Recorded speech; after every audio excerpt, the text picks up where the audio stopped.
कल्याण हत्या प्रकरणातले आरोप ब्रेक नंतर आपल्या सगळ्यांचं पुन्हा एकदा स्वागत.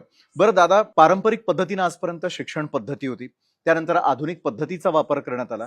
आता तर मात्र आर्टिफिशियल इंटेलिजन्स याचं जे एक सगळ्यात मोठं चॅलेंज आलेलं आहे, हे सगळं हाताळण्यासाठी शिक्षण मंत्रालय असेल किंवा तुमचा जो विभाग आहे त्याला किती अपग्रेड होण्याची आत्ता गरज आहे? पहिली गोष्ट तर मी हे प्रामाणिकपणे मान्य करतो की 3 दिवसापूर्वी या विभागाची जबाबदारी म्हणजे विभाग वाटप झालंय आणि या विभागाची जबाबदारी आमच्या मालेगाववर देण्यात आली.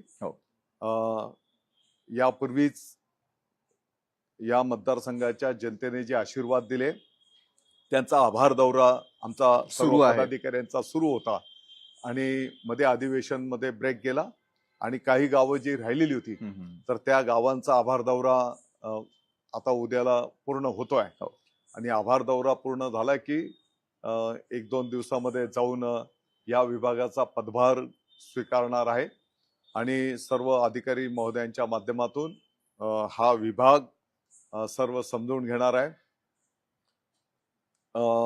निश्चितपणे मला वाटतं की जुन्या ज्या गोष्टी होत्या त्या अगदी चुकीच्या होत्या असं आपण बोलू शकत नाही आणि त्या जुन्या गोष्टी आणि नवीन आधुनिक ई तंत्रज्ञान याचं सांगड घालून मध्यम मार्गाने आपल्याला त्या ठिकाणी मार्गक्रमण करावं लागणार आहे, ही वस्तुस्थिती आहे.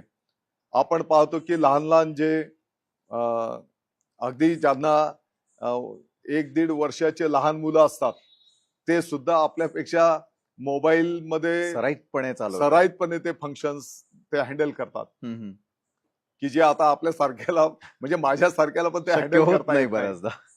तर ही वस्तुस्थिती आहे. तर आता याच्यातनं एक मार्ग काढून शेवटी आपलं उद्दिष्ट असणार आहे की त्याला गुणवत्तापूर्ण आणि सर्व अँगल्स मधनं शिक्षण त्याला मिळालं पाहिजे आणि म्हणून अगदी त्याच्या आरोग्य त्या विद्यार्थ्यांच्या आरोग्याचाही आम्ही विचार करणार, त्याच्या अभ्यासाचं पण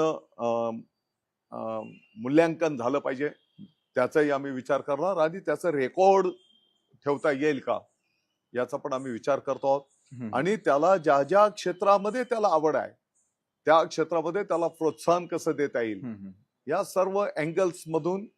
आणि मी परत सांगतो की अनेक लोकांनी यापूर्वी चांगलं काम केलेलं आहे, याच्यातले अनेक तज्ज्ञ आहेत, त्या सर्वांचं आम्ही मार्गदर्शन घेणार. मला सगळं समजतंय असं मी बिलकुल मानत नाही. कृषी विभागाची पण जबाबदारी देण्यात आल्याच्या नंतर एक महिनाभर तर मी सर्वांकडनं विषय समजून घेतले, माहिती घेतली आणि हे जे लोक आहेत यांचं पण आम्ही उपयोग करून घेणार. शेवटी त्यांनी प्रॅक्टिकल जे काही काम केलेलं आहे त्याचा उपयोग जास्तीत जास्त विद्यार्थ्यांच्यासाठी कसा होईल त्यासाठी पण आम्ही त्यांचा उपयोग करू. बरोबर आहे. ही झाली आता विद्यार्थ्यांची बाजू. थोडं